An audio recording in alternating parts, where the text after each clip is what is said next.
Hello and Merry Sixth Day of Christmas in this 12 Days of Christmas series where I share what God gave me in the 12 months of my Jesus year. Today we're going to talk about the month of June. Just a little recap.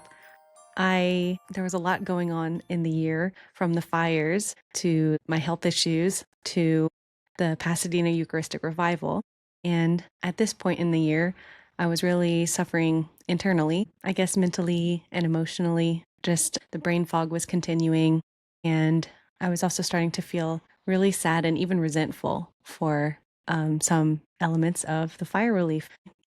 I guess I found my heart broken in a new way because of all that happened and all the people that suffered, and even feeling there wasn't enough done for our fire survivors. And my cousin, who was actually in the Artist Way group that we did earlier in the year, and my uncle, his dad, were in town for a summer break, and they invited me to go on a little day trip to Sequoia National Park. My cousin really wanted to see these trees, and I really needed something new. I needed a fresh perspective on things.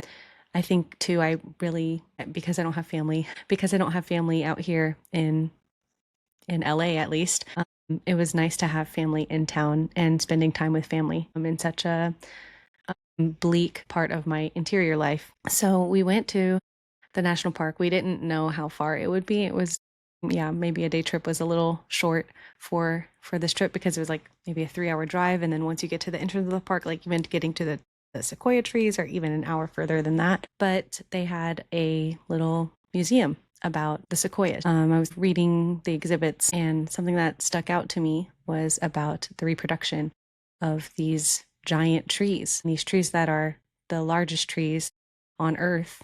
And in fact, the largest tree on Earth is there in Sequoia. And what I found out from the museum is that fire is a necessary part of their reproduction process. And in fact, when they were trying to conserve and preserve the national forest, they would try and stop these natural fires, and it affected that generation of saplings.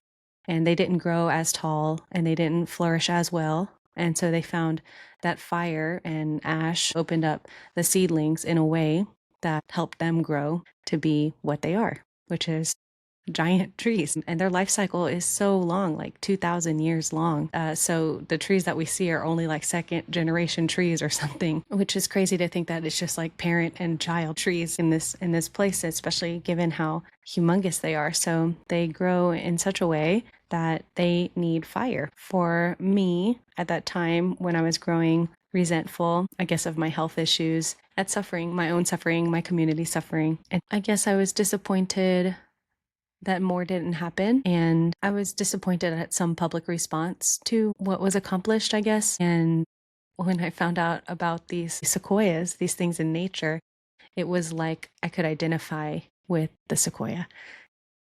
And I've always loved flowers and plants and learning about how they grow, because it, to me, is like the perfect way of understanding the spiritual life. I guess I've always personified with or related to such small plants like flowers and blooms. And the Lord was inviting me into a bigger life cycle than I had ever understood before.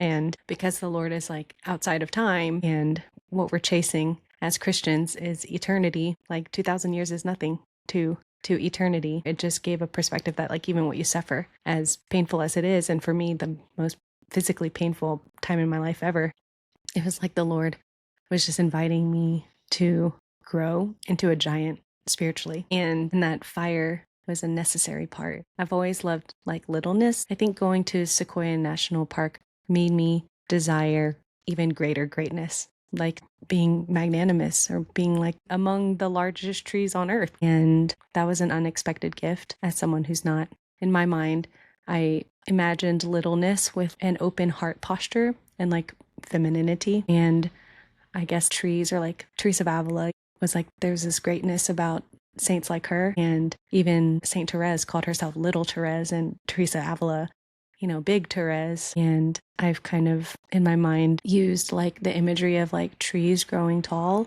with saints like Teresa of Avila, and with intellectual heights, I guess. And it's just not something I've related to. So for the Lord to use this imagery to invite me into magnanimity of the soul through the opening of new chambers of my heart, including opening the heart to greater and deeper heartbreak and disappointment and pain and suffering because of exterior things, but also because of interior things. It's like it gave a goal for that kind of suffering or that kind of pain. And it gave me an image to ask him to pour his grace there and trust that it can be a necessary part of my sanctification and my community sanctification. So that was the gift of June, and thanks for listening. Happy New Year's Eve, and I'll see you tomorrow.